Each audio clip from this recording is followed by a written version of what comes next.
Good morning. Important question के क्रम में आज हम लोग पढ़ेंगे important question for inverse Laplace transform. Inverse question inverse Laplace transform का इम्पोर्टेंट क्वेश्चन। नेक्स्ट वीडियो में हम लोग इससे पहले वीडियो में हम लोग कुछ इन्वर्स लेप्लस ट्रांसफॉर्मेशन के बारे में पढ़े थे, ट्रांसफॉर्म के बारे में पढ़े थे और उसमें कुछ क्वेश्चन भी पढ़े थे। लेकिन एग्जाम के पॉइंट ऑफ व्यू से ये वीडियो आपके लिए बहुत ही इम्पोर्टेंट है। यहाँ पे कर रहे हैं आपको लेप्लस इन्वर्स निकालिए 1/p + a के पावर n का। जैसे लेप्लस ट्रांसफॉर्म में आप लोग शिफ्टिंग थ्योरम पढ़े थे, वैसे ही इन्वर्स लेप्लस ट्रांसफॉर्म में भी शिफ्टिंग थ्योरम होते हैं। शिफ्टिंग थ्योरम क्या कहता है कि यदि लेप्लस इन्वर्स किसका, तो लेप्लस इन्वर्स यदि fp का, fp फंक्शन है कोई, इस फंक्शन का यदि लेप्लस इन्वर्स स्मॉल ft हो तो लेप्लस इन्वर्स जो होगा आपका फंक्शन p - a का, ये हो जाता है आपका e के पावर at इंटू ft। ये होता है आपका शिफ्टिंग थ्योरम, इसको कहते हैं हम लोग, इसका यूज है यहाँ। देखिए ये फंक्शन आपका 1/p + a फंक्शन है आपका p के रूप में फंक्शन है। अब इस a को हम हटाएंगे, यहाँ देखिए a क्या है माइनस में, ये हट के यहाँ प्लस में आ गया पावर, यहाँ क्या है प्लस में है, इसको हटाओगे आप तो ये हो जाएगा e के पावर -at ये, और रह गया लेप्लस इन्वर्स कितना 1/p के पावर n, ये रह गया 1/p के पावर n। ये a हट गया तो p के पावर n रहा। अब देखिए अब ये फार्मूला पे आ गया -at। आप पढ़े हो इसका फार्मूला क्या होता है, आप पढ़े थे अगर p के पावर n + 1 हो, उसका पढ़े थे हम n फैक्टोरियल। ये यहाँ पे इसका हो जाएगा आपका ये t के पावर n का एक कम कर लिए थे n-1 बाय में हो जाएगा आपका n- जो पावर में है उतना फैक्टोरियल, ये इतना आया। यानी हम कहेंगे इसका फार्मूला आंसर हो गया कितना, तो ये हो गया e के पावर -at इंटू t के power n-1 by n-1 factorial, ये आ गया। शिफ्टिंग थ्योरम की सहायता से हमने क्या किया, इस a को पहले हटाए, ओनली फॉर p के रूप में रखे। p + a है या p + a रहेगा या p - a रहेगा, a को हटा देंगे। अगर प्लस में a है तो बाहर आके वो माइनस में हो जाएगा, और माइनस में है तो बाहर आके प्लस में हो जाएगा। फिर ये सिर्फ p के रूप में आ गया, फिर इसका फार्मूला लगा दिया हम, आ गया। सेकंड क्वेश्चन कर रहा है लेप्लस इन्वर्स निकालिए 1/p² - 6p + 10। सबसे पहले क्या करेंगे, ये जो आपको नीचे में दिया है p² - 6p + 10, इसको परफेक्ट स्क्वायर में लाने की कोशिश करेंगे। परफेक्ट स्क्वायर में लाना हम लोग बहुत दिन 10th से ही पढ़ते आ रहे हैं। a² माइनस है तो -2a, b का वैल्यू क्या लें कि मल्टीप्लाई करने पे 6 आ जाए, तो हम पढ़े हैं 3 लेने पे हो जाएगा। फिर प्लस b², ये ऊपर में नहीं है तो हटा दिए, ऊपर में क्या है 10 है तो 10 लिख दिए। ये यानी कि इसको हम आप लिखेंगे, ये हो गया Laplace inverse 1/a² - 2ab + b²। इस तीनों टर्म को एक में ले लिए तो a - b का होल स्क्वायर, फिर रह गया -3 का स्क्वायर + 10, -3 का स्क्वायर 9 हो गया और + 10, -9 + 10 मिलके +1 आ गया, इतना आया। शिफ्टिंग थ्योरम की सहायता से इस 3 को हटाएंगे, इस 3 को हटाएंगे तो हटा दिए, ये बाहर आ गया, हो गया e के पावर -3 है तो बाहर आके हो जाएगा +3t, रह गया लेप्लस इन्वर्स कितना, अब ऊपर में 1 है, यहाँ से यदि ये 3 हट गया तो क्या बचा, सिर्फ p का स्क्वायर प्लस में हो गया आपका 1, ये e के पावर 3t लेप्लस इन्वर्स 1/p² + 1। अब आप पढ़े हैं कि लेप्लस इन्वर्स जो होता है आपका किसका, तो लेप्लस इन्वर्स याद करिए a/p² + a², ये होता है आपका कितना, तो sin at, हम लोग पढ़े हैं ये इतना, ये फॉर्मूला पढ़े हैं, sin at होता है इसका। तो यहाँ पे आ गया क्या, a क्या है 1 है, a/p² + a², ये हो जाएगा आपका इसका आंसर e के पावर 3t इंटू में रह गया आपका sin a का वैल्यू 1 है 1t, ये आ गया। हाँ, सबसे पहले क्या किए, जो दिया है फंक्शन उसको परफेक्ट स्क्वायर में ले आए, फिर इस 3 को हटाए, -3 है बाहर आके प्लस में हो जाएगा, पावर में आ गया, ये इस टाइप के फॉर्मूला पे है, हम इसको सॉल्व कर लिए। जैसे सेकेंड नंबर बनाए वैसे ही आपका तीसरा नंबर क्वेश्चन है। इसमें भी क्या किए, ये जो नीचे में फंक्शन है इसको हम परफेक्ट स्क्वायर में ले गए, ये लेप्लस इन्वर्स p + 1 बाई में हो गया आपका ये p² + 2 × p, परफेक्ट स्क्वायर में लाने के लिए यहाँ पे 6 लाना है, तो ये 2 पहले से है तो 3 से मल्टीप्लाई किए, आ गया 3 का स्क्वायर, ये अपने मन से लिए, 3 का स्क्वायर ऊपर में नहीं है, इसको माइनस कर दिए, ऊपर में क्या है 25, तो वो लिख दिए 25, ये इसको सॉल्व किए हम, तो ये आ गया लेप्लस इन्वर्स p + 1 बाई में हो गया आपका a² + 2ab + b², ये हो गया a + b का स्क्वायर, यहाँ पे -3 का स्क्वायर + 25, दोनों को सॉल्व करेंगे तो 16 आ जाएगा आपको।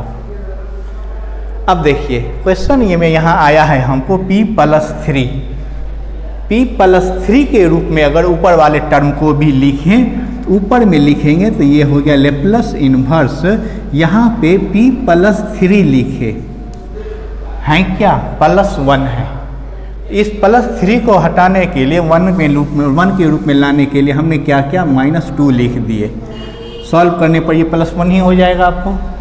अब रहा आपका ये p + 3 का स्क्वायर + 16, ये इसमें कहीं प्रॉब्लम नहीं।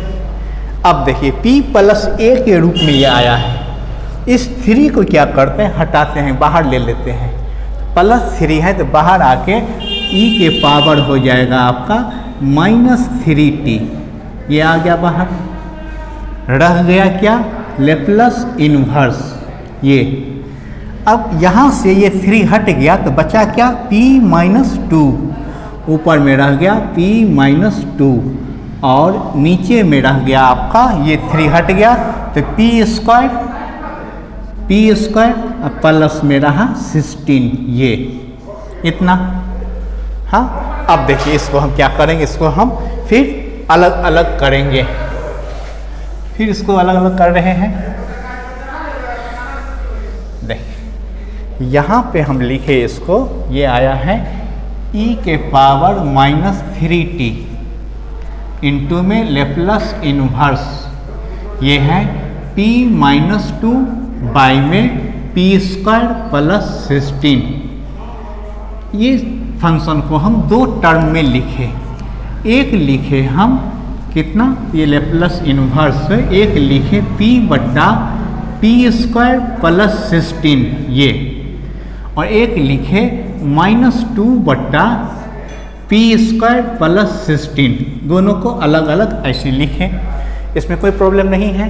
अब देखिए यहाँ से जब ये इस टाइप के आ गया तब हम क्या करेंगे, इसमें अलग अलग, अब दोनों में अलग अलग लेप्लस इन्वर्स लगा। e के पावर -3t पहले लगा Laplace inverse p by p square plus 16, ये फिर इसमें लगाएंगे तो minus Laplace inverse 2/p square plus 16, ये लगा दिए दोनों में अलग अलग, ये लेप्लस इन्वर्स दोनों में लगा दिए। अब देखिए इसका फार्मूला, ये आपका फार्मूला पे है, आप जानते हैं कि आप पढ़े हो लेप्लस इन्वर्स जो होते हैं किसका, तो p/p square plus a square, इसका फार्मूला आप पढ़े हैं, ये होते हैं cos at, ये और पढ़े हैं लेप्लस इन्वर्स जो होते हैं a/p square plus a square, इसका होता है आपका sin at, ये फार्मूला हम लोग जब लेप्लस इन्वर्स पढ़ना स्टार्ट किए से, इससे पहले वाले प्रीवियस वीडियो में ये सब हम पढ़े हुए हैं। अब इसका यूज किए यहाँ पे, तो ये आपका e के पावर -3t ऐसा ही रहा, e के पावर -3t, ये हो गया p/p square plus a square, 16 को क्या लिखोगे 4 का स्क्वायर, ये इस फार्मूला से ये हो गया आपका कितना, ये हो गया cos 4t, फिर माइनस, अब देखिए यहाँ पे कांस्टेंट टर्म है तो 2 दिया है, एक क्या है आपका 4 है, 4 लाने के लिए 2 में क्या किया मल्टीप्लाई किए हाफ 2 से, तो बैलेंस बनाने के लिए हमने क्या किया 2 से डिवाइड भी किए, तो ये आ गया 1/2, ये हो गया a/p square plus a square का होता है sin at, sin 2t, ये। क्वेश्चन नंबर 4 जो है ये आपका रेशनल फंक्शन के रूप में है। आप डिफरेंशिएशन या इंटीग्रेशन पढ़े हुए हैं 12th में, क्या करते हैं हम लोग इसको 2 पार्ट में तोड़ते हैं। तो हम क्या किए, मान लेते हैं कि ये जो फंक्शन दिया है 1/p प्लस a और p -2, इसको 2 पार्ट में लिखे, एक लिखे a/p प्लस 1 और दूसरा लिखे b/p -2। तो हम चाहेंगे इसको, इस टर्म को 2 टर्म में लिखें। यहाँ एलसीएम लिए आप, आ गया p -1 p -2, ये p + 1 p -2, यहाँ हो गया a p -2 plus b, plus में आ गया b p + 1, दोनों का डिनोमिनेटर सेम है नीचे में, तो कट गया, तो आ गया 1 बराबर a p -2 plus b p + 1, ये।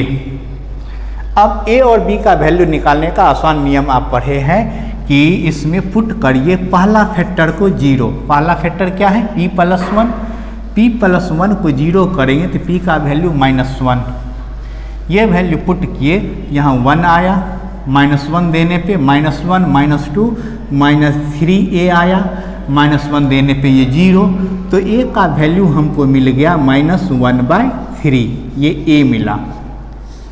ऐसे ही दूसरा फैक्टर को 0 किए, दूसरा फैक्टर क्या है आपका p -2, इसको 0 करेंगे तो p आ जाएगा 2, जब p का वैल्यू 2 पुट करेंगे तो b का वैल्यू निकल जाएगा, 2 रखने पे लेफ्ट हैंड साइड में 1 आया, राइट हैंड साइड में 2 रखने पे 0, 2 रखने पे 3b, तो यहाँ से b निकल गया आपको कितना 1/3, ये a और b का वैल्यू हम निकाल लिए। जनरली एक विधि आप लोग और पढ़े होंगे कि इक्वल कोफिशिएंट को बराबर करके हम लोग क्या करते हैं और a और b का अननोन का वैल्यू निकालते हैं, लेकिन यहाँ पे नया नियम है ये कि 2 फैक्टर हैं 3 फैक्टर हैं, तो तीनों फैक्टर को एक बार 0 करके पी का वैल्यू निकालेंगे, हम पी का वैल्यू पुट करेंगे और जो अननोन है ए बी सी वो निकल जाएगा। यहाँ पर ए और बी का वैल्यू हम आराम से निकाल लिए।